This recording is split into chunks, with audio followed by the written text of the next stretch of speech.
આ તરફ દક્ષિણ ગુજરાતના ખેડૂતોએ પોતાની વિવિધ માંગણીઓના મુદ્દે સરકારને ઘેરવાની રણનીતિ બનાવી છે। ઓલપાડના વડોલી ગામે વહેલી સવારથી જ 23 ખેડૂત સંગઠનોના આગેવાનો અને કાર્યકરો એકઠા થયા હતા। ટ્રેક્ટરો પર બેનરો અને સૂત્રોચ્ચાર સાથે મોટી સંખ્યામાં ખેડૂતો એકઠા થયા।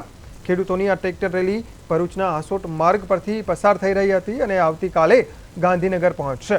આંદોલનકારી ખેડૂતોનું સ્પષ્ટ કહેવું છે કે સરકાર તેમની સમસ્યાઓને ગંભીરતાથી નથી લઈ રહી। છેલ્લા લાંબા સમયથી તેઓ રજૂઆતો કરી રહ્યા છે, પરંતુ પરિણામ શૂન્ય છે, જેને કારણે હવે ખેડૂતો એકજૂટ થઈ ગાંધીનગર પહોંચીને પોતાનો અવાજ બુલંદ કરવા માંગે છે।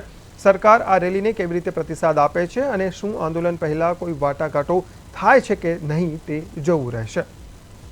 ગુજરાતના 23 કિસાન સંગઠનો અને કિસાન કોંગ્રેસ ભેગી થઈને આજે ગુજરાતના ખેડૂતોના સમસ્યાના નિરાકરણ માટે ગાંધીનગર કૂચ કરી રહ્યા છે।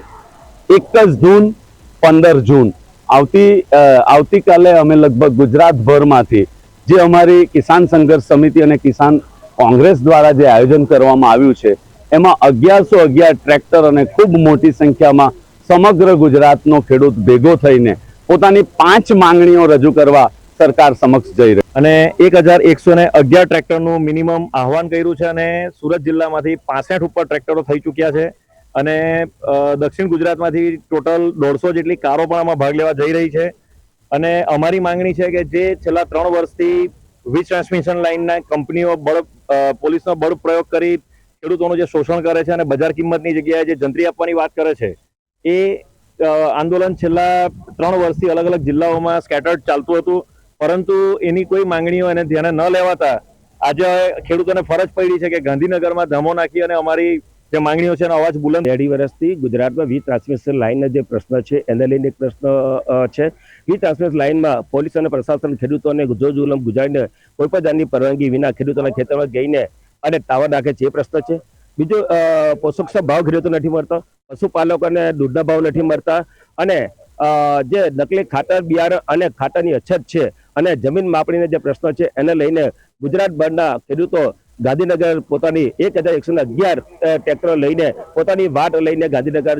આમ તો આ કૃષિ પ્રધાન દેશ અને કૃષિ પ્રધાન દેશમાં ખેડૂતોની ચિંતા થવી જોઈએ, પરંતુ કમનસીબી એ છે કે આ દેશમાં ખેડૂતોની ચિંતા કરનારું કોઈ નથી।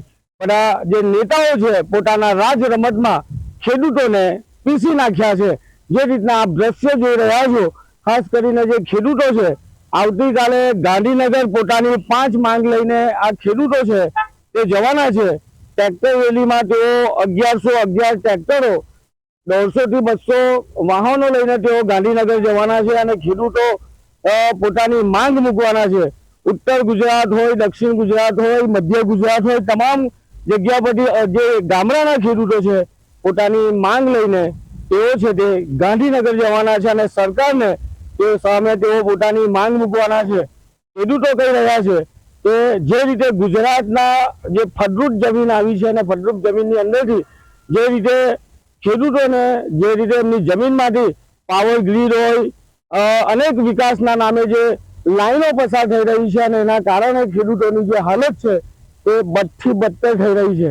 આજે ખેડૂતો લડી લેવાના મૂડમાં છે અને ખેડૂતો દક્ષિણ ગુજરાતનો ખેડૂત છે તે આજે ઓલપાડના વડોલી સર્કલ ખાતે તેઓ ભેગા થયા છે અને ત્યાંથી તેઓ ગાંધીનગર જવા રવાના થવાના છે। પરંતુ તેઓની જે માંગ છે સતત ખેડૂત છે તે લડતો રહ્યો છે અને ખેડૂત એક જ માંગ કરી રહ્યો છે કે ગુજરાતના ખેડૂતો લાચાર નથી, ગુજરાતના ખેડૂતો લડી લેવાના છે અને આ જ ગુજરાતના ખેડૂતો જજભાઈ ખેડૂતો જે રીતે ખેડૂતો માંગ કરી રહ્યા છે, સરકાર છે ઉદ્યોગપતિઓને છાવરી રહી છે અને ખેડૂતોની મજાક ઉડાવી રહી છે વિકાસના નામે। શું કહેશો?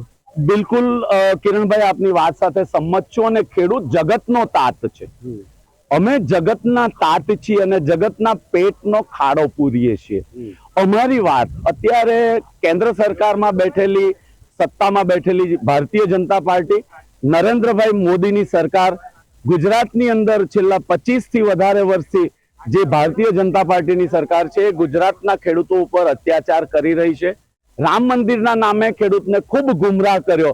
હવે ખેડૂતના પોતાને ખબર પડી છે કે મારો હક અને અધિકાર શું છે, મને કઈ રીતે MSP મળવી જોઈએ, મને કઈ રીતે પોષણક્ષમ ભાવો મળવા જોઈએ, મારા ખેતરમાં થાંભલો ઊભો થાય અને મને કોઈ વળતર નહીં મળે, આ બધી વાતથી ગુજરાતનો અને સમગ્ર દેશનો ખેડૂત આક્રોશિત છે અને એ પોતાનો આક્રોશ આવતીકાલે ગાંધીનગરમાં રજૂ કરશે. ભૂતકાળમાં જે રીતે બારડોલીથી સત્યાગ્રહ શરૂ થયેલા હતા અંગ્રેજો વિરોધની લડાઈમાં, અને ફરી એક આંદોલન સરકારની જે ખેડૂત વિરોધી નીતિ છે તેની સામે હવે ટ્રેક્ટરો લઈને ખેડૂત મોરચો લઈને નીકળવાના છે અને 15 તારીખે એટલે આવતીકાલે ખેડૂતો છે તે ગાંધીનગર પહોંચવાના છે. સરકારની જે નીતિઓ છે તે ખેડૂત વિરોધી નીતિ હોવાની વાતો ખાસ કરીને જે ખેડૂત આગેવાનો કરી રહ્યા છે, જે રીતના આપ દ્રશ્ય જોઈ રહ્યા છો, ખેડૂતો પોતાના હિતની વાતો સાથે તેઓ હવે ગાંધીનગર તરફ જવાના છે. અને જે રીતે આપ જોઈ રહ્યા છો કિસાન સંઘર્ષ સમિતિ ગુજરાત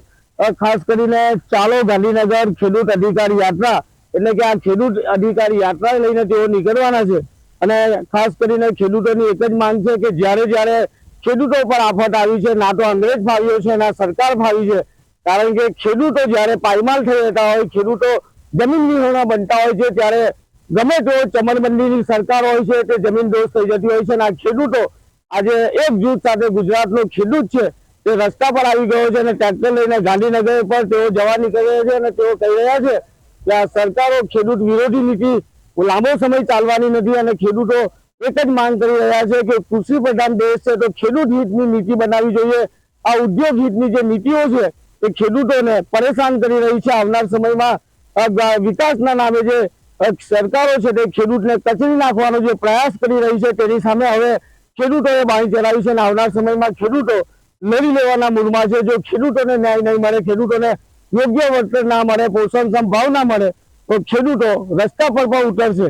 જે રીતે ખેડૂતો હાલ ગાંધીનગર જઈ રહ્યા છે, સરકાર માટે આ ચીમકી છે કે આ શાંત ખેડૂત પોતાના ઘર અને પરિવારની ચિંતા કરતો, દેશની ચિંતા કરતો ખેડૂત, જો તમે એની ચિંતા ના કરી તો તમારી ચિંતા કરવા વાળું કોઈ રહેવાનું નથી. કારણ કે ખેડૂતો જ્યારે રસ્તા પર ઉતરે છે ત્યારે ભલભલી સરકારો વિખેરાઈ જતી હોય છે.